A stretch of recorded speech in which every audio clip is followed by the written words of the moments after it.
আবু দাউদ শরীফের হাদিস। রাসূলুল্লাহ সাল্লাল্লাহু আলাইহি ওয়াসাল্লামের কাছে মদিনাতুল মুনাওয়ারায় এক ইহুদি যুবক আসতো, সাহাবায়ে কেরামের সাথে বসতো, রাসূলুল্লাহ নূরের চেহারার দিকে তাকায় থাকতো, মনোযোগ দিয়ে কথা শুনতো, কিন্তু ঈমান আনতো না।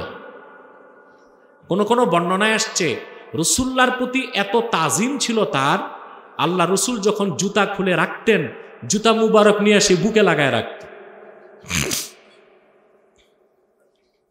কিছুদিন পর দেখা গেল সে আর আসতেছে না। সাহাবায়ে কেরামকে রাসূলুল্লাহ সাল্লাল্লাহু আলাইহি ওয়াসাল্লাম জিজ্ঞেস করলেন, ওই যুবকটা কোথায়? সাহাবায়ে কেরাম বললেন, ইয়া রাসূলুল্লাহ, ইয়া হাবিবাল্লাহ, সে মৃত্যুর যন্ত্রণায় ছটপট করছে, মনে হয় আর আপনার কাছে আসতে পারবে না। রাহমাতুল লিল আলামিন,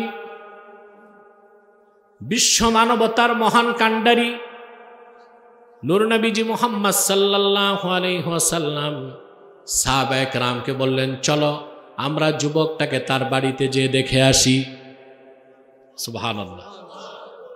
তখনও যুবকটা কি ছিল? ইহুদি ছিল, ঈমান আনে নাই। আল্লাহ রসুল যে মানবতা শিক্ষা দিয়েছেন, এর চেয়ে বড় মানবতা আর হতে পারে? পারে? আপনি হিন্দু, বৌদ্ধ, খ্রিস্টান, অমুসলিম তাদেরকে মানবিক সাহায্য করতে পারবেন। খাবার নাই খাবার দিবেন, ঘর নাই ঘর দিবেন। হিন্দুর ঘরে যদি আগুন লাগে পানি দিয়া নিবাই দিবেন, মানবিক সহযোগিতা করা যাবে। কিন্তু অমুসলিমদের শিআরে মিল্লাত, ধর্মীয় কোনো কাজে ন্যূনতম সমর্থন জানানো যাবে না। এটা কুফর। এটা কি? শুধু মূর্তির সামনে সাজদা করলেই শিরক না। ওমান রাদিয়া বিল কুফরে ফাহুয়া কাফের, ফতোয়া বাজ্জাজিয়াতে এসেছে। কোন কুফরি কাজকে যে সমর্থন দিল সেও কাফের হয়ে যাবে। কঠিন বিষয় না?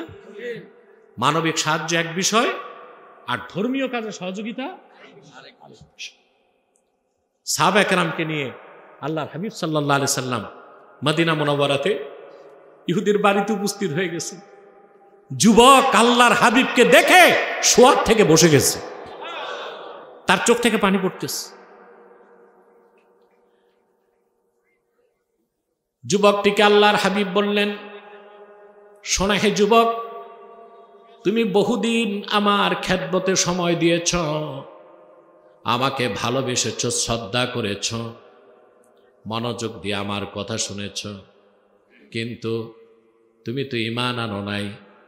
কাল কিয়ামতের দিন হাসর ময়দানে আমি তোমার কোনো উপকার করব না। তুমি ঈমান আনো নাই। মসজিদ নববীতে আসার সঙ্গে সঙ্গে শুনলেন এই মাত্র ঈমান এনেছে যে যুবক, সে ইন্তেকাল করেছে। রাসূল করিম সাল্লাল্লাহু আলাইহি ওয়াসাল্লাম সাহাবায়ে কেরামকে বললেন, দ্রুত যাও, তারে গোসল দাও, কাফন পরাও, আমি নিজে তার নামাজি ইমামতি করব। যুবক সাহাবীকে গোসল দেওয়া হলো, কাফন পরিধান করানো হলো। লাশ নিয়ে সাহাবায়ে কেরাম যাচ্ছেন জান্নাতুল বাকির দিকে। জানাজার পর দাফন হবে। কি সৌভাগ্য ছিল চিন্তা করে দেখেন। হযরত ওমর রাদিয়াল্লাহু তাআলা আনহু বলেন, আমি আল্লাহর হাবিবের পাশে হেঁটে যাচ্ছিলাম, লক্ষ্য করে দেখলাম আল্লাহর হাবিব জানাজা পড়াতে যখন যাচ্ছিলেন পুরা পা মোবারক জমিনে রাখতেছিলেন না। আল্লাহর রসুল দুই পায়ের বুড়া আঙ্গুলের উপর ভর করে হেঁটে যাচ্ছিলেন। জানাজার পর আমি জিজ্ঞেস করলাম, ইয়া রাসূলুল্লাহ, ইয়া হাবিবাল্লাহ, কিছুক্ষণ আগে মুসলমান হয়েছে যে যুবক, তার জানাজার নামাজ পড়াতে গেলেন, পুরা পায়ের তালু মাটিতে কেন রাখেন নাই? আল্লাহর হাবিব বললেন, মা কাদারতু আন আদা বাতিনা কদামাই মিন কাসরাতিল মালায়েকা। এই যুবকটার জানাজায় মদিনা মুনাওয়ারায় এত বেশি ফেরেশতা নেমে এসেছে, পুরা পায়ের তালু মাটিতে রাখার জায়গা আমি পাই নাই।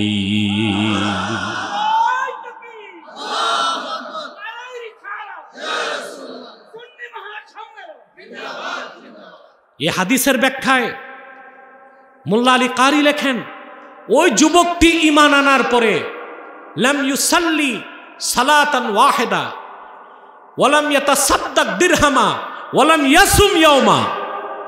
মুসলমান হবার পর যুবকটি এক ওয়াক্ত নামাজ পড়ার টাইম পায় নাই, একটা টাকা সদকা করতে পারে নাই, একদিন রোজাও রাখতে পারে নাই, কিন্তু মৃত্যুর সাথে সাথে সে জান্নাত পেয়ে গেছে।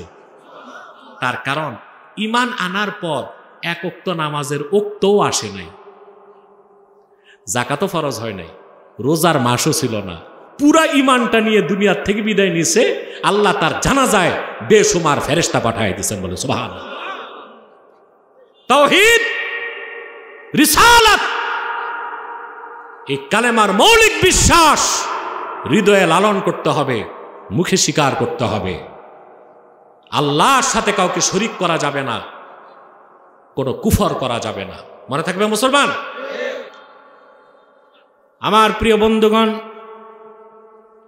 রাসূলুল্লাহর নূরের জামানায় ইহুদিরা জানার পর বুঝার পরও আল্লাহর রাসূলের উপর ঈমান আনতে পারে নাই। সৌভাগ্যবান যারা মুসলমান হয়েছিল তাদের দুইজনের কথা আমি বললাম।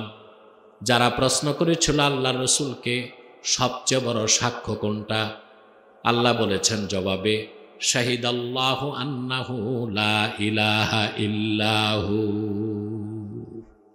সবচেয়ে বড় সাক্ষ্য এটাই, আল্লাহ ছাড়া অন্য কোনো মাবুদ ইলাহ।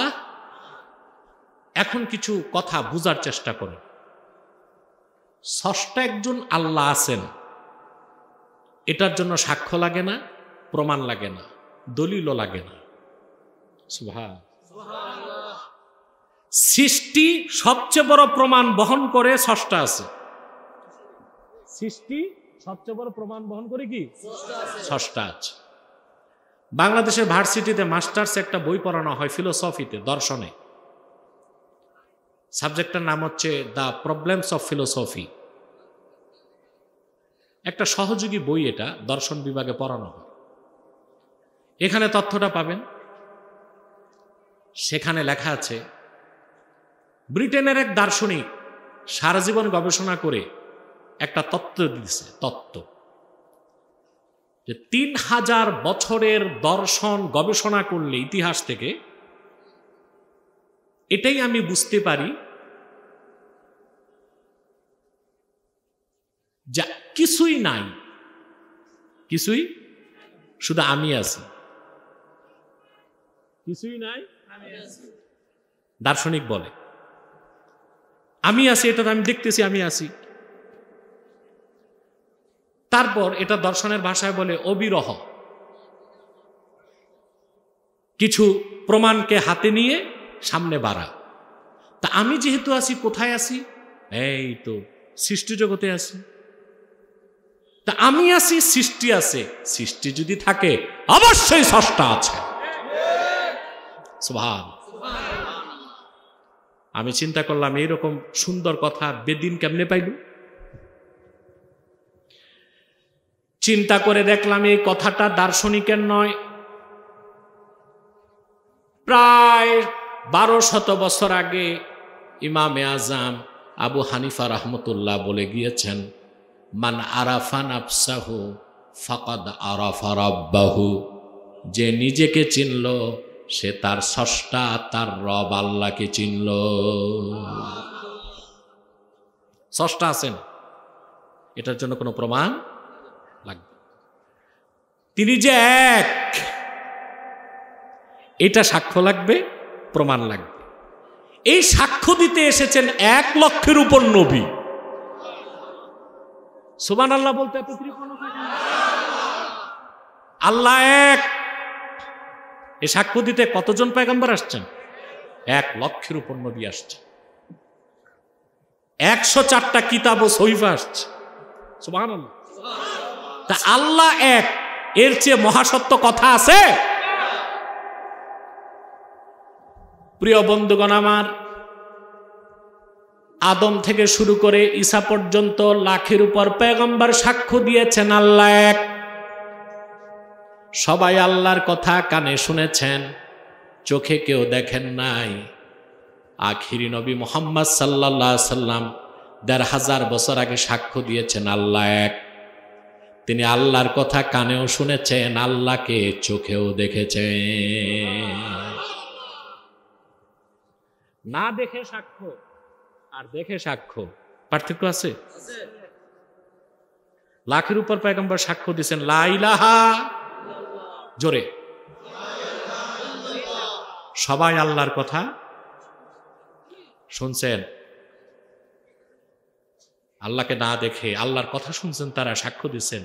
কিন্তু আমাদের প্রিয় নবী মুহাম্মদ সাল্লাল্লাহু আলাইহি সাল্লাম ১৫০০ বছর আগে মেরাজের রাতে ধুলক বুলক ছাড়িয়ে ৭ আকাশ পেরিয়ে সিদরাতুল মুনতাহার উপরে লা মাকান ও লা জামানের উপরে আরশুল্লাহিল আজিমে যে কপালের ২ চোখ দিয়ে আমার আল্লাহকে দেখছেন।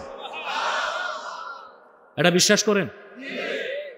আমাদের দেশে কিছু ভণ্ড মৌলবী আছে, বাতিলপন্থী মৌলবী আছে না?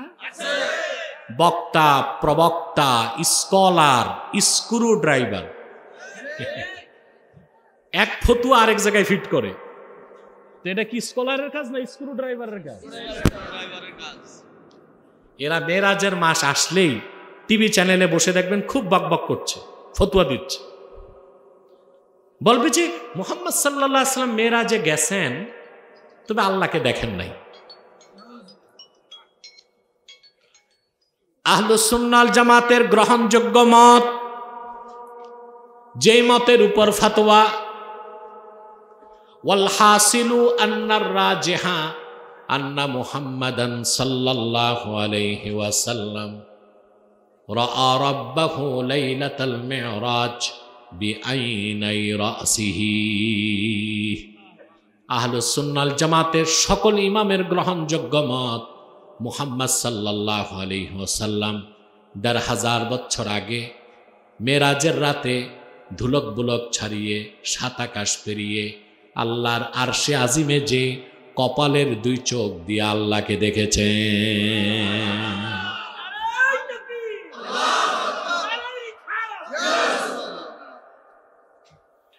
ফোনগুলো বন্ধ রাখেন আপনারা প্রিয় বন্ধুগণ।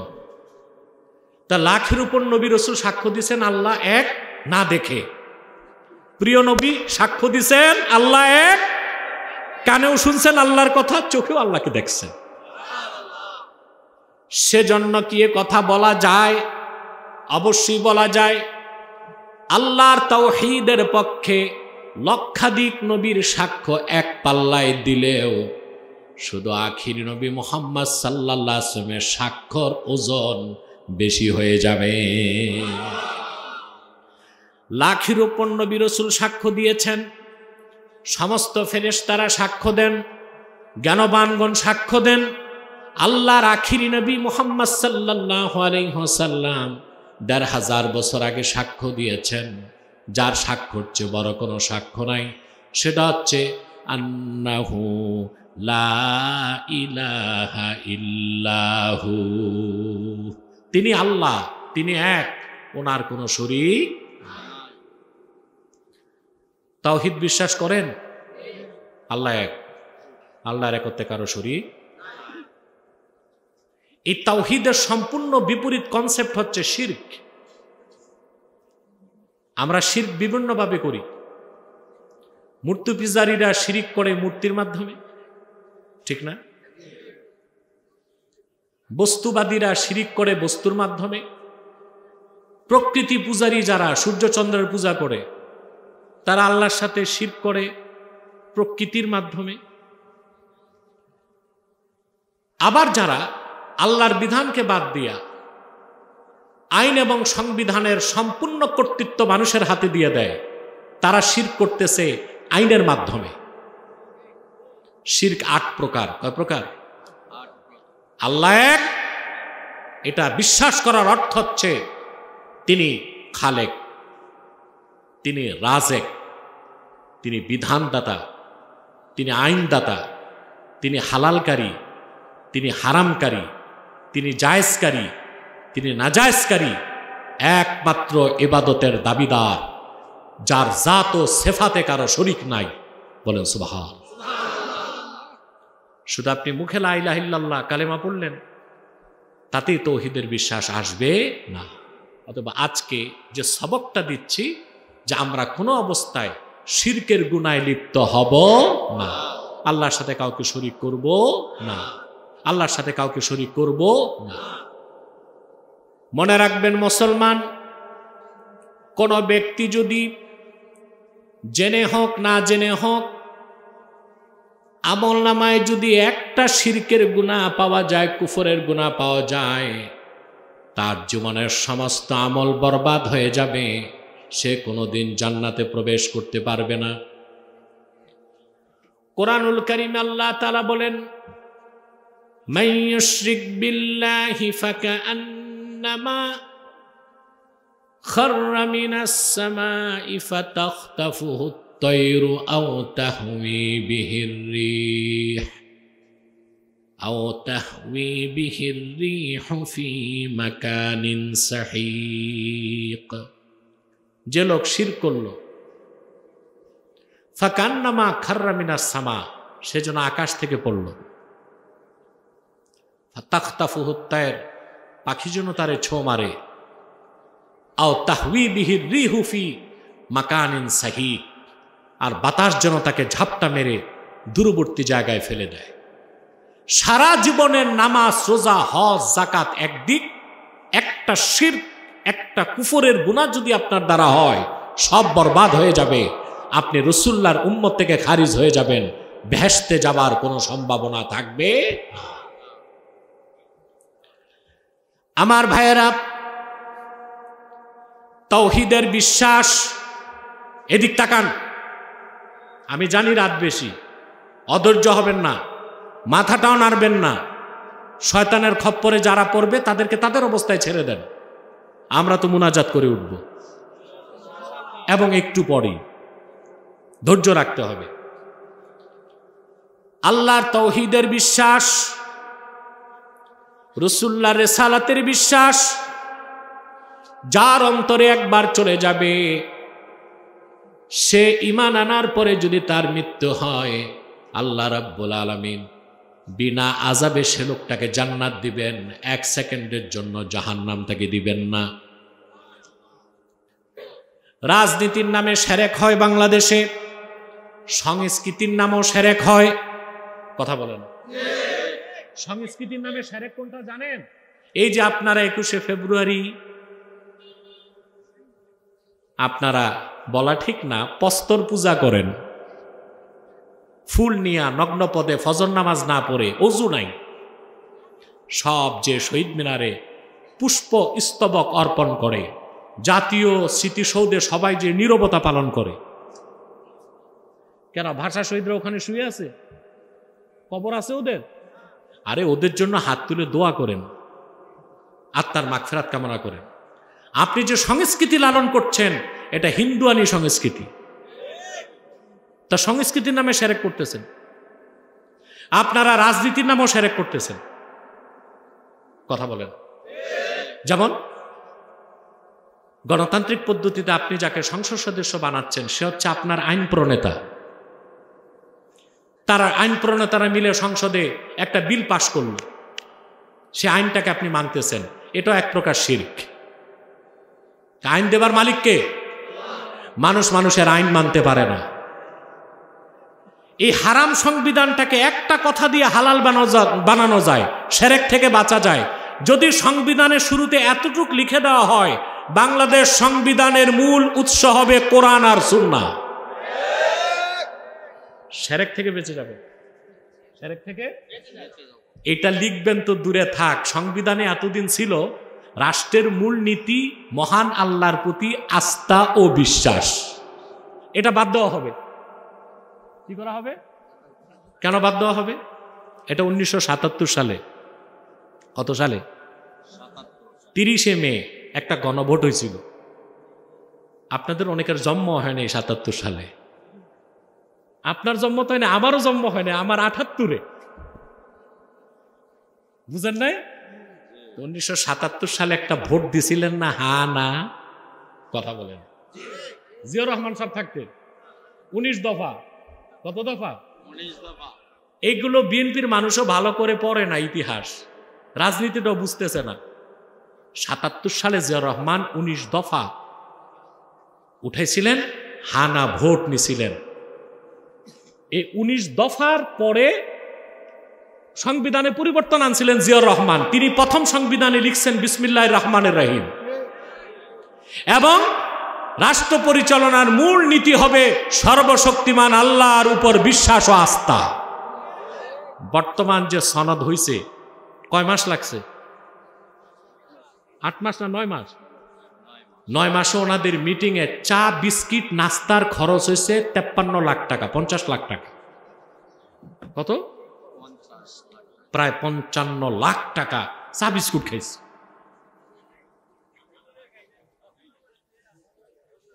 ফাইভ স্টার থেকে খাইলেও তো এইরকম বিল আসার কথা না। চা বিস্কিট খাইয়া ওনারা যে সনদ করছে, এখন সনদের পক্ষে যদি গণভোট হয়, আমি তো বিএনপিও করি না, জামাতও করি না, আমি খেলাফতে বিশ্বাসী, তা আমার সমস্যা কি? প্রশ্ন আসে না? আমার তো কোনো পলিটিক্যাল ইন্টেনশন নাই, আমার সমস্যা এক জায়গায়। আমি জামাত চিনি না, বিএনপি চিনি না, আওয়ামী লীগের আরো চিনি না। আমি দেখি দিন বিরোধী কোনো কাজ হইতে দিব না। সনদে এই কথাটা নাই। যদি গণভোটে সনদ পাশ হয়ে যায়, অবশ্যই আগামী সংসদে নির্বাচিত সরকার সংবিধান থেকে আল্লাহর প্রতি আস্থা ও বিশ্বাস কথাটা বাদ দিয়ে দিবে। এখন বলেন, সনদের পক্ষে গণভোট হা ভোট চাইতে পারি আমি? সুযোগ তো নাই। আগে সনদ হালাল করো। সনদ কি করো? হালাল করো। অতএব শিরক আপনারা রাজনীতির নামও করেন, সংস্কৃতির নামও করেন, করেন না? আমাদের সকল প্রকার শিরক থেকে মুক্ত হতে হবে। শিরক আর কুফর করব না। রাজি আছেন? আরেকটা অংশের ব্যাখ্যা করে শেষ করে দিচ্ছি। আল্লাহ পাক বলেন, ইন্নাদ-দীনা ইনদাল্লাহিল ইসলাম, নিশ্চয় আল্লাহর নিকট মনোনীত দিন ইসলাম। ইসলাম যে কি তাই তো আপনারা বুঝলেন না। না বুঝার কারণে ইসলাম সম্পর্কে আপনাদের ভুল ধারণা আছে। আপনারা মনে করেন ইসলামের অনেক ভাগ আছে, নাকি মনে করে ইসলামের ভাগ আছে, একটা সুন্নি, একটা ওয়াহাবি, একটা লামাযহাবি। না, ইসলামের কোনো ভাগ নাই। ইসলাম একটাই, মুসলমান ভাগ হইতে পারে, ইসলামের কোনো ভাগ। আল্লাহর আখিরি নবী নূর নবীজি মুহাম্মদ মুস্তাফা সাল্লাল্লাহু আলাইহি ওয়াসাল্লাম আল্লাহর পক্ষ থেকে ১৫০০ বছর আগে যে জীবন বিধান এনেছেন, সেটাই ইসলাম। সেটার মূল সনদ হচ্ছে আল কোরআন। সেটার বাইরে কোনো ইসলাম নাই। পলিটিক্যাল ইসলাম, রেডিক্যাল ইসলাম, সুফিবাদী ইসলাম নামে ইসলামের কোনো ভার্সন, কোনো প্যাটার্ন কোনো মুসলমান খুঁজতে পারে না। এটা কাফের, মুশরিক, মুনাফিকের কাজ। ইসলামের কোনো ভার্সন, কোনো প্যাটার্ন, ইসলাম একটাই। মুহাম্মদ সাল্লাল্লাহু আলাইহি সাল্লাম আল্লাহর পক্ষ থেকে যে দ্বীন এনেছেন সেটাই ইসলাম। সেটার মূল সনদ হচ্ছে আল কোরআন। ইসলামের ভাগ হয় না, মুসলমান ভাগ হইতে পারে। ইসলাম কখনো পরাজিত হয় না। অনেকে ডায়লগ দিতেছে, আমাদেরকে ভোট দিলে ইসলাম বিজয়ী হবে। আরে বাবা, ইসলাম তো ১৫০০ বছর আগেই বিজয়ী হয়ে গেছে। বলো আমাদেরকে ভোট দিলে ইসলাম পন্থীরা বিজয়ী হবে। এতটুক জ্ঞান নাই। কি দিয়া মৌলবী হইছ? স্কলার হইলা কি দিয়া? ইসলামই তো চিনলা না। ইসলামের বিজয় হয়ে গেছে ১৫০০ বছর আগে। বিজয় হতে পারে কাদের? ইসলাম পন্থীদের। এটা বলা যাবে। ইসলামের কোনো বিভক্তি নাই, ইসলামের কোনো ভার্সন নাই, ইসলামের কোনো প্যাটার্ন নাই। মানুষ যেটা বানায় ওইটার ভার্সন থাকে, মানুষ যেটা বানায় ওইটার প্যাটার্ন থাকে। আল্লাহ যেটা পাঠাইছেন এটার কোনো ভার্সন নাই, এটা একটাই। ইন্নাদ-দীনা ইনদাল্লাহিল ইসলাম, আল্লাহর নিকট মনোনীত একমাত্র দিন ইসলাম। এর বাইরে কিছু আল্লাহ গ্রহণ করবেন? এখানে একটু কথা আছে। আপনারা বলতে পারেন, ইসলাম ছাড়া অন্য ধর্ম যেগুলো আছে ওরাও তো ভালো কাজ শিখায়, নাকি? তো ওই সব ধর্মে ভালো কাজ করলে পরকালে কি কিছুই পাওয়া যাবে না? না, পাওয়া যাবে না। কেন পাওয়া যাবে না? কারণ আল্লাহ তাআলা স্বীকৃতি দিয়েছেন শুধু ইসলাম। এখন ইসলামকে গ্রহণ করেই ভালো কাজ করতে হবে। এর বাইরে যে কোনো ভালো কাজ আল্লাহর কাছে ভালো না। আমি একটা উদাহরণ দিচ্ছি। ইনজেকশন, ক্যান্সারের ঔষধ, কেমোথেরাপি, ঠিক না? এক বোতল কেমোথেরাপির দাম কিন্তু অনেক, অনেক না? 40-50 হাজার টাকা তো হবে না, আরো বেশি। জার্মান মেড কেমোথেরাপি অনেক দাম। এখন আপনি কেমোথেরাপি ইনজেকশন কিনছেন, ওখানে তারিখ লেখা আছে, আজকে কত তারিখ? 2025 11 নভেম্বর রাত 12টা পর্যন্ত মেয়াদ। 70,000 টাকার ইনজেকশনটা এই তারিখের রাত 1টায় কত দাম? 1 টাকাও। ওই কেমোথেরাপি নিলে রুগী বাঁচবে না, তাড়াতাড়ি মারা যাবে। মুসা নবী আল্লাহর কাছ থেকে দিন এনেছিলেন, ঈসা নবীর আগমনে সেই দিন রিজেক্ট হয়ে গেছে। ঈসা নবী দিন এনেছিলেন, পরবর্তীতে আখিরি নবী মুহাম্মদ সাল্লাল্লাহু আলাইহি সাল্লামের আগমনের মাধ্যমে ঈসা নবীর দিনও রিজেক্ট হয়ে গেছে, মুসা নবীরটাও রিজেক্ট হয়ে গেছে। আর কোনো দিন, কোনো ধর্ম আল্লাহ স্বীকৃতি দিবেন না, শুধু ইসলাম, একমাত্র ইসলাম, কেবল ইসলাম, ঠিক কিনা? এর বাইরে কিছু। আমাদের দেশে কিছু লোক একটা সুন্দর স্লোগান দেয়, no east no west, Islam is the best. চমৎকার স্লোগান, কিন্তু একটু ফাঁক আছে। কি আছে? পশ্চিম না পূব না, ইসলাম সেরা, এতটুক বললে হবে না, তাহলে বোঝা যায় সেরা সারা আরো কিছু না। Islam is the best, Islam is the last, Islam is fully completed by Allah. ইসলামী শুরু, ইসলামী শেষ, ইসলামী পরিপূর্ণ। এর বাইরে আর কোন মত, বিশ্বাস, আদর্শকে আল্লাহ স্বীকৃতি দিবেন না। শুধু মুহাম্মদ সাল্লাল্লাহু আলাইহি সাল্লামের আনিত দিন ইসলামটাই আল্লাহর কাছে স্বীকৃত, মনোনীত দিন। এর বাইরে কোনো কিছুকে আল্লাহ স্বীকৃতি দিবেন না। মনে থাকবে এই কথা। আল্লাহ যেন আমাদেরকে কবুল করেন, মঞ্জুর করেন। বলুন আল্লাহুম্মা আমিন। সাদাকাল্লাহুল আযীম ওয়া সাদাকা রাসূলুহুন নবিয়ুল কারীম ওয়া নাহনু আলা যালিকা মিনাশ শাহিদিন ওয়াশ শাকিরিন আলহামদুলিল্লাহি রাব্বিল আলামিন। হ্যাঁ, অনেক রাত হয়েছে, আর কথা। এই বসো বসো, এখন মুনাজাত হবে, সবাই বসে যান, মুনাজাতের আগে বসেন। আসুন আমরা মুনাজাতের মাধ্যমে আজকে বিদায় নিচ্ছি। আল্লাহ যেন আমাদেরকে কবুল করেন, মঞ্জুর করেন। বিদায় লগ্নে আমি কয়েকটা কথা বলবো, শুনতেছেন? আমাদেরকে জাতি হিসেবে এক হইতে হবে। কি হইতে হবে? এখন এক হওয়ার ফর্মুলা কি, এটা কেউ বলে না। এটা কেউ বলে না। মনে করেন যত আলেম ওলামা তারা যদি বলে আমরা এক হব, আর ব্যানারটা যদি হয় রাজনীতি, এক হওয়া যাবে? এই মাঠে যে লোকগুলো আছেন আপনারা মনে করেন নাউজুবিল্লাহ, আমি যদি নির্বাচনে দাঁড়াই, যারা আপনারা আছেন তার 10 ভাগের 1 ভাগও কি আমারে ভোট দিবেন? দিবেন না তো? কথা বলেন। কেউ ভোট দিবে না। এটা অনেক সেলিব্রিটি মৌলবি বুঝে না। মাঠে যা লোক দেখে মনে করে সবই তো আমার। পীর সাহেব যত মুরিদ দেখে মনে করে সব আমার। ভোটের বেলায় জামানত গেছে। যা দেখেন লোক, এগুলো আমার আপনার না। স্বপ্ন দেখে পাস, রেজাল্ট হচ্ছে বাস। তার মানে এখানে যদি আমি রাজনৈতিক ইস্যুটা আনি, সব ভাগ হয়ে যাবে। জামাত একদিক, বিএনপি একদিক, আওয়ামী লীগ একদিক, এনসিপি আর একদিক, মাঠ খালি। কথা বলেন। তিনটা ইস্যুতে আমরা এক হইতে পারি, কি কওমি, কি আলিয়া, কি হেফাজত, কি খেলাফত, কি জামাত, কি বিএনপি, কি আওয়ামী লীগ, সব মুসলমান এক হইতে পারে তিনটা স্বার্থে। বলবো ইসলামের সুমহান স্বার্থ রক্ষায় আমাদের ঐক্যবদ্ধ হতে হবে। মুসলমানদের মৌলিক দাবিগুলো আদায়ে এক হইতে হবে। আমাদের দাবিগুলো আদায় হয়? 50 বছর যাবত এদেশের মুসলমান বলতেছে কাদিয়ানীদেরকে অমুসলিম ঘোষণা করো। কোন সরকার করছে? কারণ আমরা এক হইতে পারি। যুগের পর যুগ এদেশের মুসলমান বলতেছে মুর্তাদের শাস্তি, মৃত্যুদণ্ড চাই। কোন সরকার দাবি আদায় করছে? কি দুঃখজনক মুসলমান, এই দেশের মালিক আমরা মুসলমান, প্রকৃত মালিক। অন্যরা বসবাস করবে, ঠিক আছে, মালিকানা আমাদেরকে আল্লাহ দিছেন। আমাদের ট্যাক্স আর ভ্যাটের পয়সায় বুলেট কিনা হয়। দিনের স্বার্থে আমরা রাজপথে নামি, আমাদের ট্যাক্সের টাকায় কিনা বুলেট আমাদের বুকে নিক্ষেপ করা হয়। কারণ আমরা এক হইতে পারি না, এক হইতে পারি না। 3 নাম্বার একটা ইস্যুতে আমরা এক হইতে পারি, দেশের স্বাধীনতা রক্ষায়। দেশের